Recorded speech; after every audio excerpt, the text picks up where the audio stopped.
A Filó Incubadora é um centro de promoção das artes cênicas, que já dividiu e ainda irá dividir a cena com muitas parcerias culturais. É uma empresa familiar que promove o desenvolvimento e o aprendizado de seus membros, tanto técnico quanto artístico, repassando saberes adquiridos pela experiência e pelo estudo. Nossa premissa é não permanecer estático, é pulsar as nossas ações culturais, criando efervescência cultural em locais periféricos e gerando mercado para os agentes da cultura. Nesse vídeo encontramos nossos pares e comungamos os nossos interesses artísticos. Os entrevistados correspondem apenas a uma parcela dos representantes deste setor nas artes, um recorte num coletivo cultural mais amplo e atuante.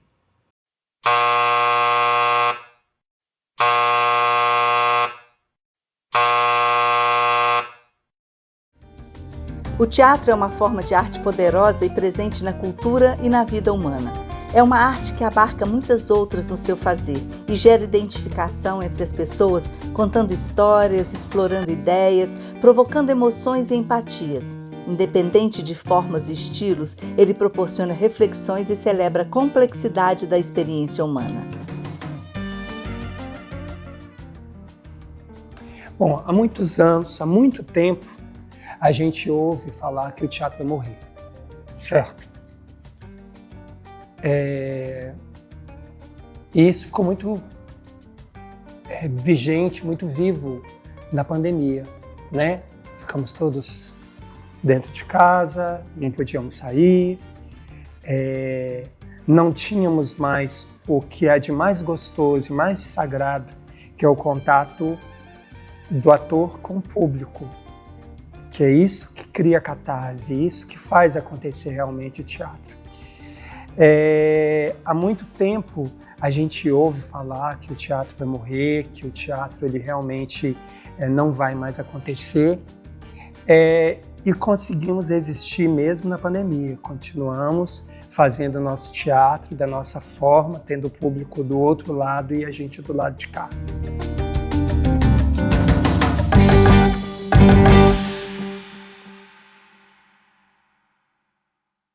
Comecei no teatro, acho que eu posso falar que é mais ou menos ali por 2003. E antes do Coletivo Aberto, eu passei por uma formação, né, aqui na cidade, com alguns grupos, né? Fiz a Escola Municipal de Artes Cênicas, fiz a formação no Farroupilha com Rede de Teia, fiz o curso de iniciação no Perna de Palco. E aí, aos 18 anos, fui fazer artes cênicas em Ouro Preto. E quando eu voltei, em 2014, ali sentindo uma necessidade de criar alguma coisa, eu fundei junto com o Léo Kussen, Zé Camille Gracian e a Lohane Sankar, o Coletivo Aberto. Num primeiro momento, a ideia mesmo do nome veio disso, que tem um pouco a relação também com a formação de cada um de nós. A gente veio de uma formação que era...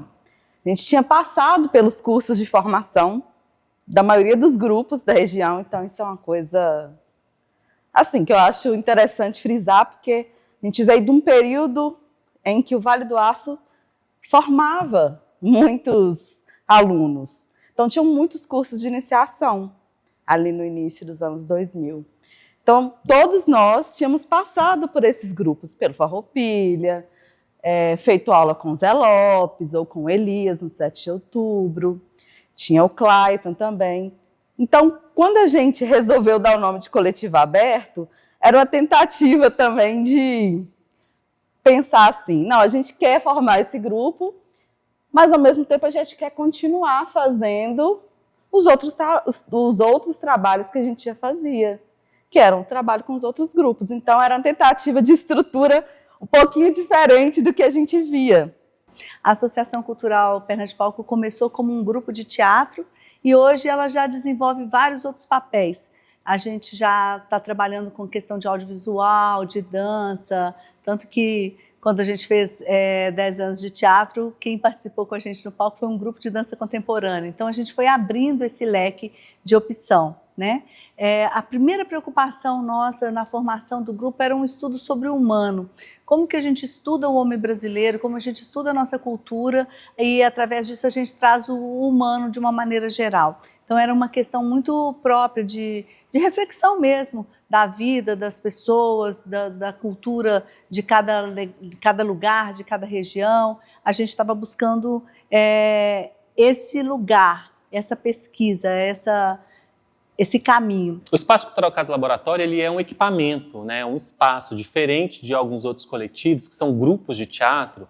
A gente surge nesse entendimento de ser e se manter como um equipamento, uma plataforma mesmo, para que outras atividades também se articulassem para além dos nossos anseios de grupo, de artistas que estavam ali naquele momento construindo aquela experiência.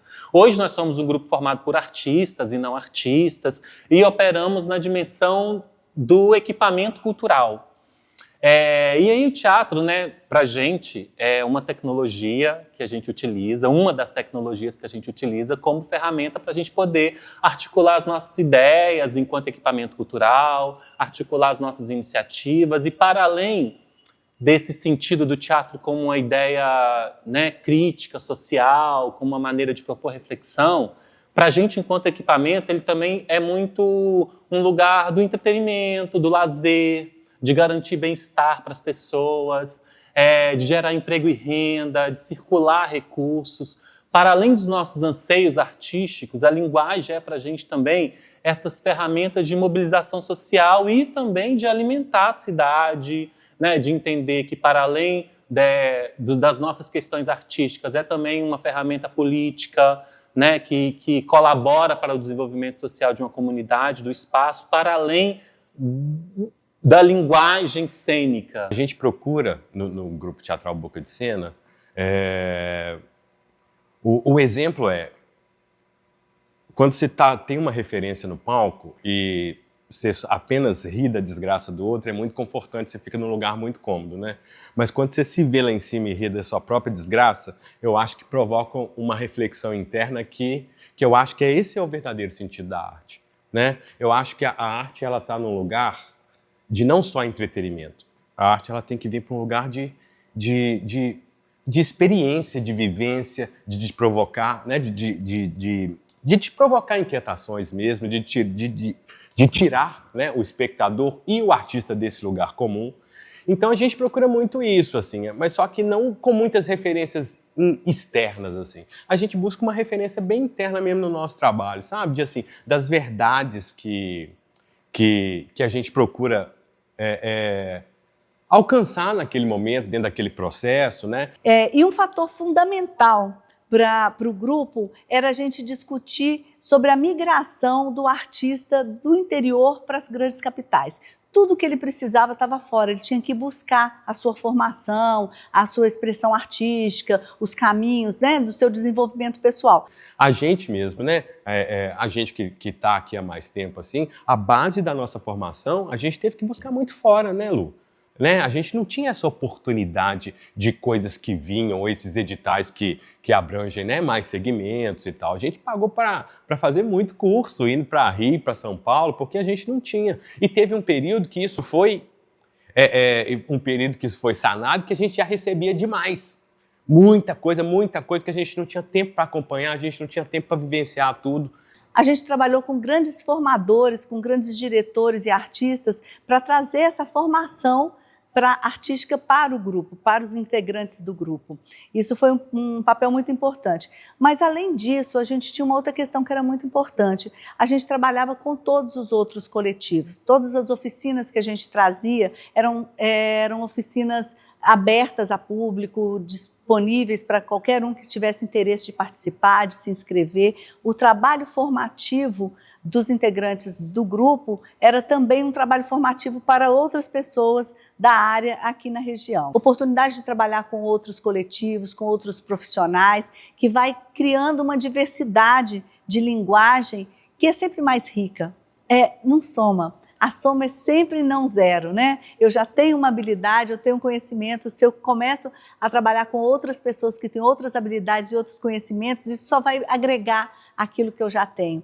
Então, a nossa formação artística, o nosso processo de expressão sempre foi buscar alguém que pudesse trazer um novo olhar, uma nova forma de trabalho para a nossa linguagem. Mas tem um ponto que depois que eu acho que a gente começou a fazer isso, eu acho que assim, a perspectiva aqui na região, ela deu um salto, assim, eu acho que deu uma prosperada no sentido de diálogo. O que é interessante para você nesse momento? O que é interessante a gente trazer aqui de forma coletiva, o que vai somar diretamente para aquilo que você quer fazer agora e para um trabalho que você está desenvolvendo e tal. Então, a partir de vamos até colocar assim, uma curadoria, que eu posso dizer, uma curadoria compartilhada, eu acho que reverberou um outro lugar aqui do fazer artístico na região. Porque a gente pôde trocar não só com as pessoas aqui da região, mas com outras pessoas também que trouxe muitas coisas massa, né, pra gente aqui. E é uma trajetória imensa dessas trocas, assim. Então vem muita gente bacana. O Perna de Palco pôde propor muita gente, Farroupilha, Companhia Corpo de Prova, o próprio Boca de Cena. Então eu acho que isso abriu um pouco a perspectiva e eu acho que hoje isso reverbera... Perdão, isso reverbera diretamente nas produções que são executadas aqui, sabe? Eu venho de uma geração... entre 2005 e 2010, Ipatinga estava no auge, nós éramos o maior polo de cultura do estado de Minas Gerais, a gente estava no mapa de todos os festivais, coisas aconteciam aqui que a gente não dava conta de ter. E isso produziam-se muitos talentos, artistas, pessoas também interessadas em produzir nesse lugar, e os grupos tinham as suas atividades, as suas sedes, as suas demandas, e não conseguia também abarcar. E muitas vezes também esses artistas não estavam interessados em participar de nenhum grupo. Não quero entrar num grupo de teatro, porque exige toda aquela entrega, aquela demanda, aquele comprometimento que os grupos naquele momento, e aquele momento também, Ipatinga tinha um pensamento de grupo que é totalmente diferente do que hoje as pessoas têm em relação a grupo de teatro, enquanto a coletivo, até entendendo mesmo que pode-se fazer agrupamento sem estar no mesmo espaço.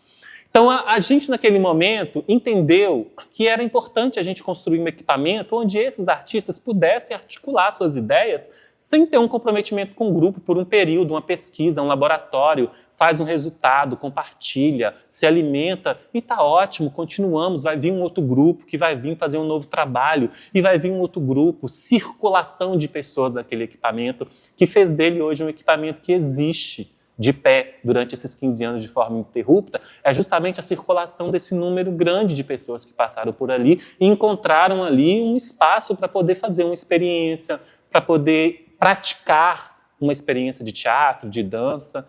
Então a gente acredita que o nosso trabalho colabora nesse sentido também, sabe? Assim, de para além do nosso impacto social, no intuito mesmo da profissão da arte, do que a gente conseguiu articular, entregar em outros lugares, de experiências que passaram por ali e reverberaram, E talvez ainda vai reverberar, porque a gente acredita que a experiência que é construída no nosso espaço, talvez vai reverberar nos nossos alunos, ou no nosso público, ou em algum artista que passou por ali, daqui a 2 anos, 10 anos, quem sabe daqui a 20 anos, Teatro tem essa coisa que é ali, você planta e sabe lá como isso vai manifestar no corpo e na vida de alguém.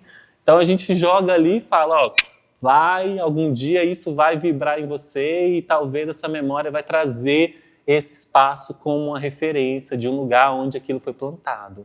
Então é mais nesse lugar assim, que a gente acredita que a gente atua na vida das pessoas dessa cidade. Uma das coisas importantes que a gente busca com o que a gente faz com a nossa comédia é levar as pessoas ao teatro.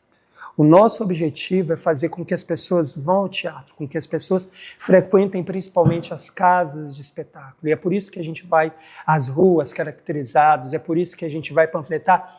Não que a gente queira que as pessoas conheçam só a gente. Eu acho que quando a pessoa ela vai ao teatro, independente do que ela for assistir, se ela vai assistir uma tragédia, uma comédia, uma peça ruim, uma peça boa, de alguma forma ela vai se sentir tocada. de alguma forma, ela vai se sentir sensibilizada. Mesmo quando ela vai assistir um espetáculo que não a agrada, ela pode ter certeza que essa pessoa ela vai voltar ao teatro para poder, não, aquela peça que eu vi, eu não gostei por causa disso, por causa daquilo, mas ela tem uma crítica formada, ela tem uma ideia formada daquilo que ela assistiu. Ótimo, aquele espetáculo, a pessoa não gostou, mas de uma certa forma mexeu com ela, e essa pessoa ela vai voltar ao teatro. Então, quando a gente vai para a rua panfletar, quando a gente faz esse estardalhaço todo que a gente faz há muitos anos aqui e nas outras cidades, né? Quer dizer, só a Santinhas do Paok já foi assistida por mais de 2 milhões de pessoas. Nós já viajamos por 40 cidades, já fiz o monólogo das Santinhas em Londres, fiz Resta em Paris, fiz em Portugal, claro, para brasileiro, para a gente que conhece a gente, que fala da nossa língua, mas com esse propósito mesmo, de fazer com que o teatro toque as pessoas, que as pessoas passem a ir ao teatro, passem a consumir cultura, consumir arte. E mesmo quando a gente está na rua, mesmo quando a gente faz o caminho contrário, né, que é levar teatro às pessoas, no final das contas a gente quer isso, que as pessoas busquem o teatro. Então eu acho que talvez seja essa uma forma de contribuir para que a cultura local, para que a cultura das cidades esteja sempre viva, né? Que é o que a gente faz, o que a gente sabe fazer, que é teatro, e fazer com que esse trabalho toque as pessoas e as pessoas passem a frequentar mais as casas do espetáculo. Eu acho que uma dessas funções a Companhia Corpo de Prova e as Santinhas do Paok tem, que é de popularizar ainda mais o fazer teatral e fazer com que as pessoas encontrem no teatro uma forma delas repensarem as suas vidas. Eu acho que é praticamente impossível a gente pensar no teatro fora do tempo dele, né? Ele está sempre refletindo o período em que ele acontece. Então, é inevitável, mesmo quando a gente não pensa dentro dos nossos trabalhos, o nosso entorno, ele está refletido ali. Então, é inevitável no modo de fazer, no modo como a gente opera, a própria linguagem teatral está reproduzindo o tempo inteiro, assim, o mundo. Então, quando a gente, sei lá, vai criar o primeiro espetáculo e a gente pensa ele para as infâncias, a gente começa a refletir um monte de coisa. Quais infâncias são essas? Será que o trabalho que a gente quer fazer para as infâncias, ele precisa ser formatado somente para aquele público? Aí vem as questões de pensar o teatro para todas as idades. Então, ali, por exemplo, em 2018, quando essa questão estava muito polarizada, como que a gente pensa, né, num espetáculo que vai falar sobre gênero, vai conversar com as crianças sobre isso, como é que a gente faz essa entrega para o público? Porque em determinado momento começou a haver uma resistência dessa plateia, dos pais, por causa do movimento político, por causa do entorno. Mas isso também só era possível porque naquele momento aquilo estava sendo falado. A gente estava refletindo também o que a sociedade precisava debater. Então, eu acho que é inevitável que essas questões venham invadir mesmo o trabalho que a gente está fazendo. É legal pensar que o teatro existe há milhares de anos, né? Ele vem acompanhando o ser humano em toda a sua trajetória. Então, assim como as questões políticas, econômicas, sociais, sempre foram discutidas através da arte, seja no drama, na tragédia ou na comédia, essa linguagem também vem se transformando e ela vem se associando a outras. Então, eu tenho a performance, por exemplo. A performance vem tanto com as artes visuais, junto com a música, junto com a dança, com o movimento do corpo, com a fala, e eu vou criando novas linguagens a partir disso. Acho que vem se desenvolvendo, né? O teatro vem se desenvolvendo ao longo do tempo. Tem processos de trabalho que são feitos para um grande público, né? Os grandes musicais, e tem espetáculos que são intimistas, que são feitos para aqui, para essa conversa que a gente vai ter no dia a dia. Então, assim, não tem jeito. De alguma forma, o teatro ele mexe com as pessoas, de alguma forma, o teatro ele tem esse poder de provocar essa catarse, essa loucura. Onde tem teatro, tem loucura. Todas as vezes você vai ver, os atores foram barrados no aeroporto, os atores de Curitiba foram presos porque estavam apresentando na rua, os atores, sempre vai acontecer, e você sempre vai ver que o teatro está envolvido, porque o teatro ele mexe com as pessoas. Comédia, drama, besterol, performance, monólogo, ele mexe com as pessoas. E eu acho que depois de tanto tempo, depois de tantos egos inflados, depois de ser machucados, depois de não aprender, de tentar aprender direito o que é trabalhar em coletivo, o que é trabalhar em grupo, o que é respeitar o outro, o que é se fazer respeitado, a gente vai entendendo que não somos nada. Nós estamos a serviço do teatro, da arte. Se você não quer passar por isso, se você não quer enfrentar, não tem problema. Larga a profissão, vai fazer outra coisa, vai trabalhar de outra coisa. Eu tenho absoluta certeza que qualquer outra profissão vai te pagar um salário melhor. Qualquer outra profissão. Eu acho que assim, a gente pensa muito em projetos coletivos, assim, muito mesmo. Assim. O Oficinas é um deles, né? O Oficinas é um projeto que tem 20 anos de trajetória. Já proporcionou aqui mais de 50 artistas, né, que vieram aqui trocar com a gente, sempre de forma gratuita, mais de 3 mil vagas disponibilizadas, e isso em diversas áreas. A gente não foca só na área de artes cênicas, que é a nossa área, né? A gente trafega por outras áreas, música, né, essas subáreas também, de técnicas, maquiagem, figurino, cenografia e tal. E de um tempo para cá, assim, a gente se preocupa muito com essa questão da inclusão, porque não é só pensar o projeto, né? Se você vai com um projeto para a comunidade, como é que você não estabelece um diálogo com essa comunidade? Como é que você não chega lá e vê, sente isso primeiro, né? Entende qual que é a real necessidade para propor de maneira conjunta, né, junto com a comunidade?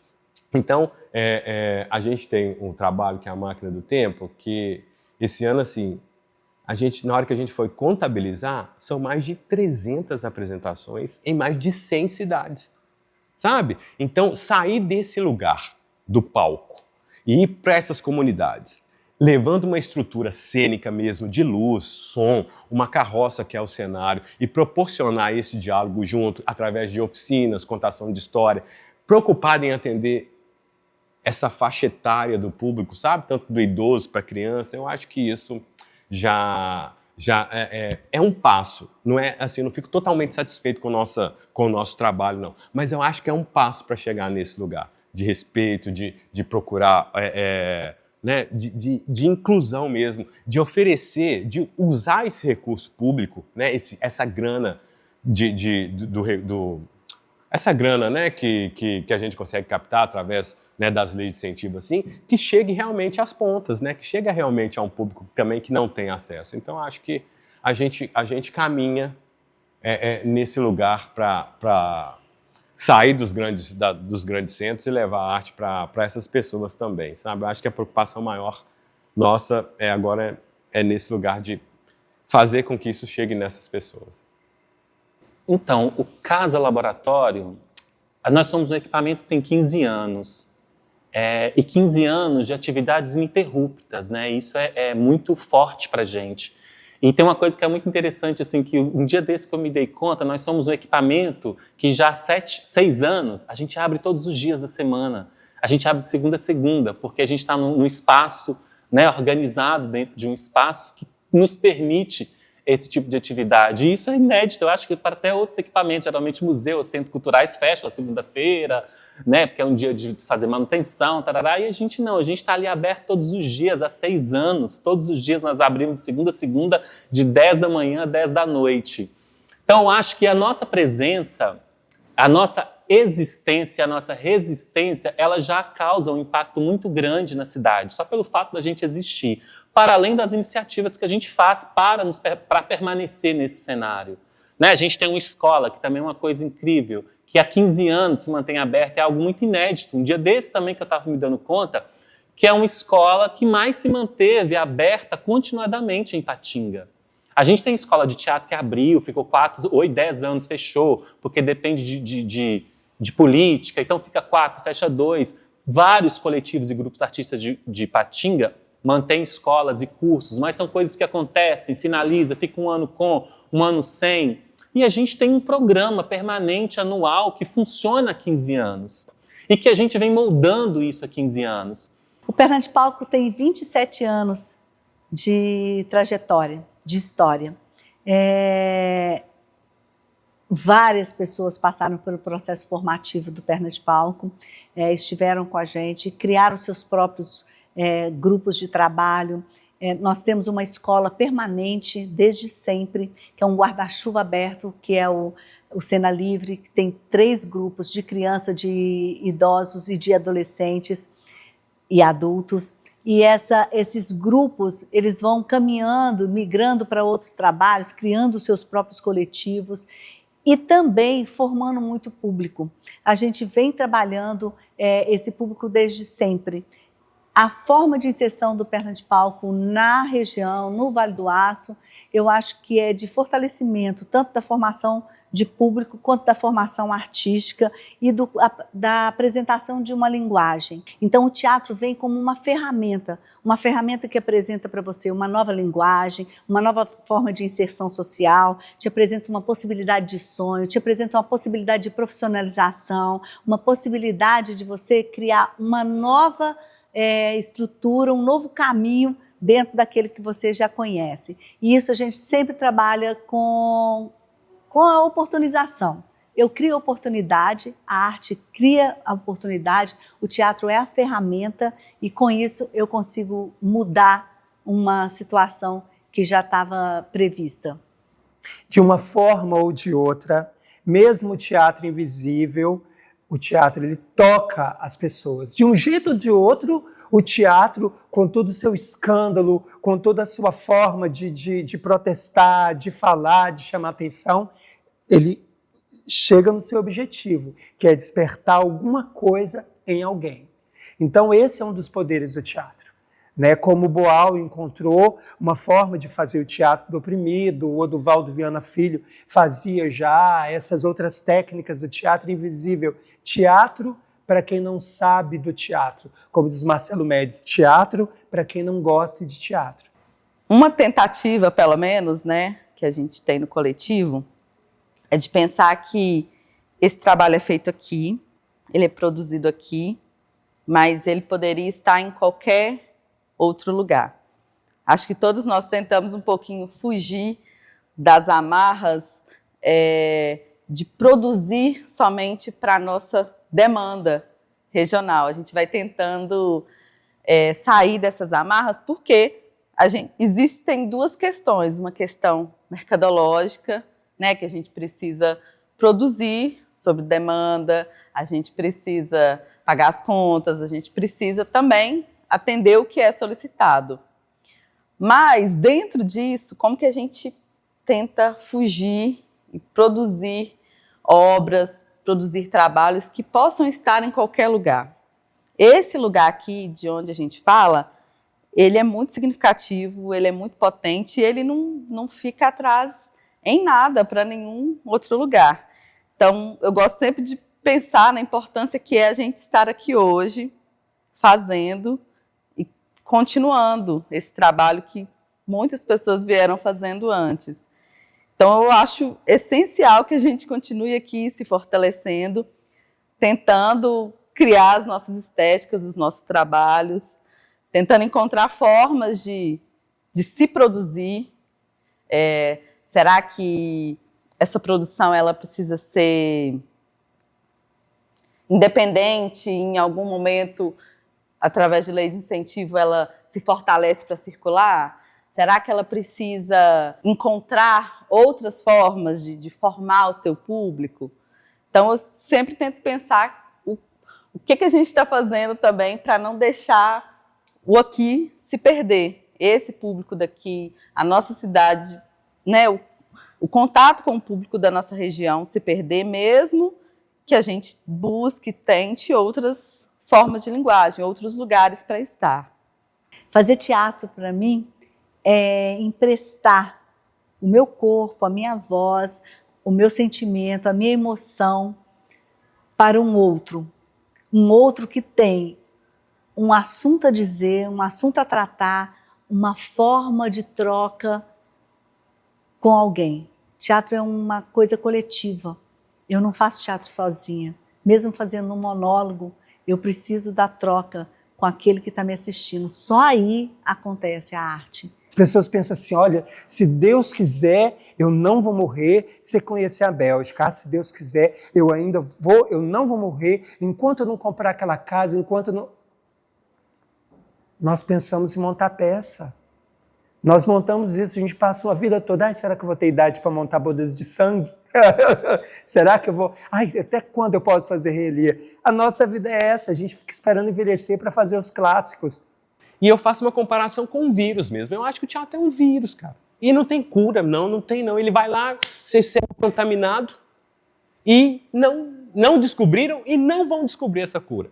Porque é impossível você sair desse lugar. Mesmo que acabasse tudo, que não restasse nada, a gente continuaria fazendo teatro. Acho que desde que a humanidade, a criação da ficção, eu acho que foi o que possibilitou com que a gente continuasse sobrevivendo, com que a gente cooperasse entre si e fosse perpetuando a espécie. Então eu acho que é inevitável a ficção. Não, acho que não acabaria e não seria possível a vida sem ficção. Eu não sei nem como dizer como poderia ser uma experiência, né, da gente existir no mundo considerando a não existência do teatro. Porque é algo que parece que, sei lá, é como pele, né? Não sei.